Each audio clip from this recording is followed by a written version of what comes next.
dito ba? Ha? Dito. Parehas naman tayo ng nilakang na dinner, pero wala namang masakit sa akin. Bakit naman may nakain lang sila nung maaga-aga pa, ha? Wala naman akong kinain iba eh. Tulog nga lang ako kung magdamag eh. Bakit naman bigla kang namutla dyan, my little sister? Hmm? Hindi ko nga rin alam kuya, pero ang sakit talaga ng tiyan ko. Para akong nasusuka. Hindi kaya tulad sa kinain natin na kanin. Bakit? Bakit? Ano ba yun? Ayan! Dinudugo ka! Oh my God! Blood! Everywhere! Nasaan? Oh my gulay! Nasaan? My little sister is now a lady. And I, a tramp? I cannot be! Oh my God! Nasaan ba kasi? Yun! Yan! Ala, kuya! Ayoko, natatakot ako. Gaga, ano ba? Normal lang yan? Don't panic! It's organic. Ano gagawin ko? Kumalma ka nga, Sisi. Ano ka ba? Pero, huwag ka na muna mahiga. Baka pati kama tagusan mo rin eh. Sa dulo ka na lang muna. Maupo, Kerry. Yan. Wait. Ayan. Teka. Sandali lang. Maghintay ka dyan.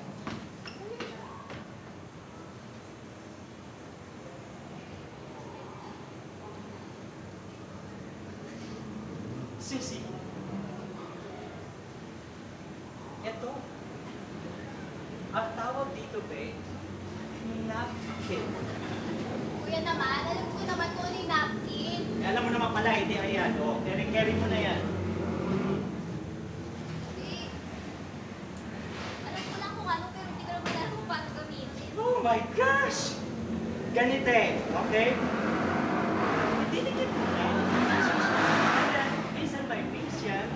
Minsan wala. Basta, tapat mo lang ng tama para hindi ka natagusan. Eh, bakit ka bumiganyan? Well, sa kaklase kong Merlan, alam mo, bigla rin kasi siya nagkaroon nung pauwi na kami. Tapos, ayun, na-curious ako, tas humingi ako ng ilan for me. For me? O, diba? Nagamit din natin today, pasahod. Ba yan? Oh, Kasya na ba to? carry na siguro yan. Ayan, for tonight, carry na yan. Bili na lang tayo mamaya ng extra para bukas. Okay? Sige na, sige na. Okay. Sige na. Magpalit ka na muna. Go! G-O-W! Go!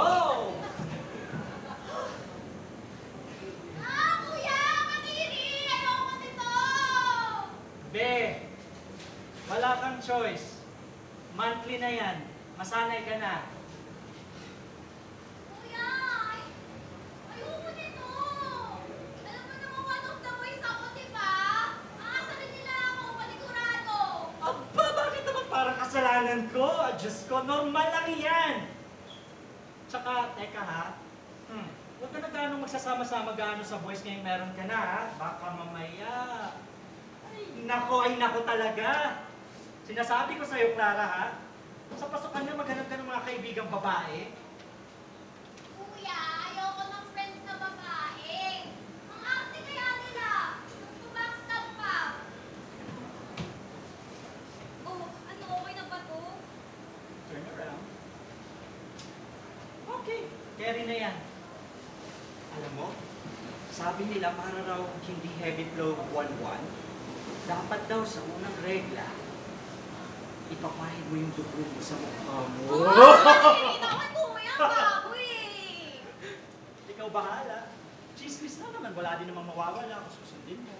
Eh, kung sa'yo ko kaya ipahid to. Ay, no. Thank you. Kaka-skincare ko lang. Init. Teka, nakapang show mamaya? Meron, pero 12 a.m. pa naman ang set ko. Ha? Kung wag ka na lang kaya mag-show mamaya. Baka hindi to tumigil. Paano kung maubusan ako ng dugo? Paano kung kailangan ko pala ng blood donor? Gaga, hindi ganun yun. Ano ka ba? Hindi na rin yun after 2 or 3 days. Narinig ko rin sa mga kaklase ko, alam mo, tumalon-talon din daw sila dati sa mga steps ng hagdanan. Nung unang beses nila mag-commence. Nakakaipi raw yun ang cycle ba? Alam mo, marami ka pang alam kaysa sa akin tungkol sa regla. Narinig ko lang naman sa mga friends of Belachi. Gawin ko kaya yung tungkol sa hagdan. Hindi pwede ka. Bakit? Bakit di ko pwede gawin yun? Bungalow lang ang bahay natin. Huwag ka emosyonada. Okay. Eh, sino pala yung gagayahin mo mamaya? Oh my God! Si Beyonce pala yung gagayahin ko tonight. And then, first time mo i-perform yung Who Run the World? Girls! Correct! Ay, oh, masisirang make-up ko sa'yo, di ba? Teka lang. Ayan. Clara, pala yung sabi ko sa'yo kanina, ha? Okay lang makipag-friends, okay lang magka-crush, basta wag ka muna mag-boyfriend, ha? Hindi tita kisumalakit para mapunta lang sa panggatas ng bata, kundi para sa mga pangangailangan nating dalawa. All we have is each other. After tayo maiwan ni nanay nung na-aksidente siya last year, kailangan nating alagaan ng isa't isa. Kuya naman, alam ko yun. Tiring-tiri nga ako sa dugo. Makakanak pa kaya ako? Never. Tsaka, wala na akong crush, no? Isa pa, parang ayoko magkaanak eh. Ayoko rin mag-asawa. Lahat na lang yata ng lalaki. Manloloko tsaka mangiiwan. Parang si Papa. Iwan ng pamilya niya kasi gusto lang pala ma-feel na single siya. Ikaw, kuya, ayaw mo magkaanak?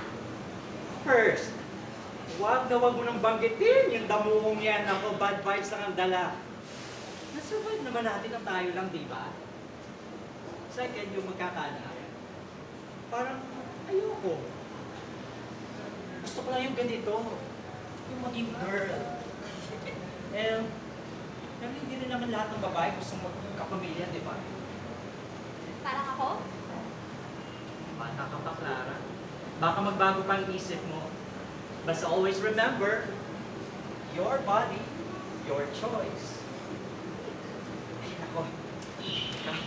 Wala ko nang mag-prepare.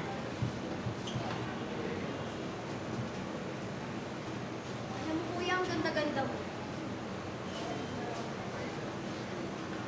Maganda pala eh, bakit kuya pa rin tawag mo sa akin? Char! Bakit mas magiging masaya ka pa kung ate yung tatawag ko sa'yo? May point ka, ayoko.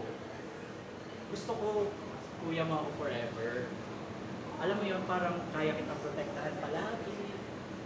Pero sa ibang tao, gusto kong makita naman nila syempre yung pagiging girl mo, lalo na sa mga lalaking ganun din. Alam mo yun. So, ang labo, no? Pero kahit ako, hindi ko rin naiintindihan. Teka lang, kuya, kulang pa yung brush on mo. Dagdagan pa natin. Sige.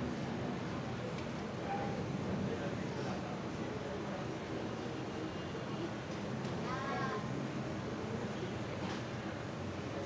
Kuya, kaalaga sa akin. Salamat din. Kasi alam mo, di mo ako inusgahan talaga eh. Ikaw lang din naman talaga yung masasabi kong tanggap ako.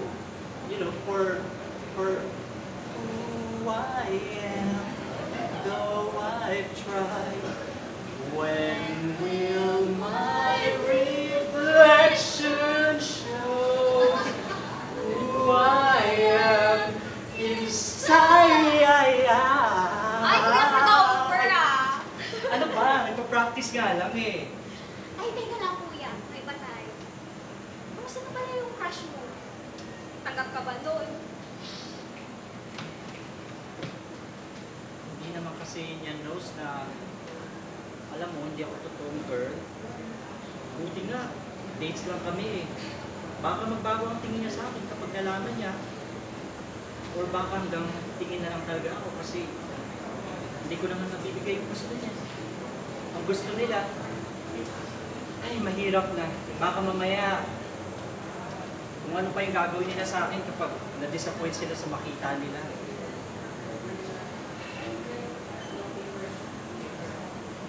Buti ka pa, hindi mo kailangan mag-costume.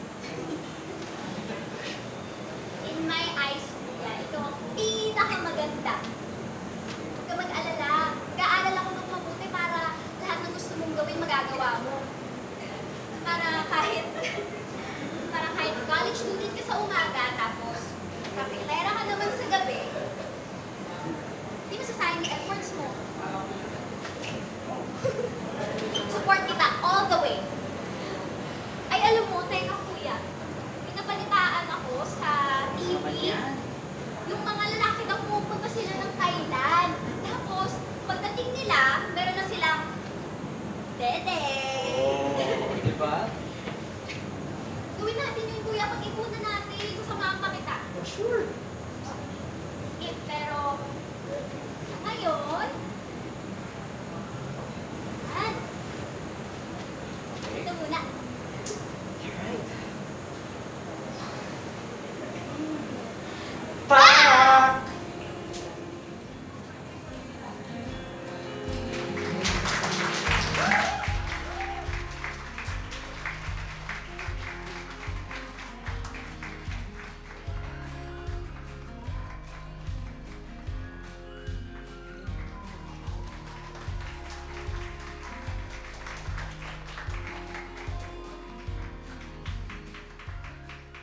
At nais po namin ipakilala sa inyo ang playwright ng Dalaga na Kami, si Binibining May Malaya.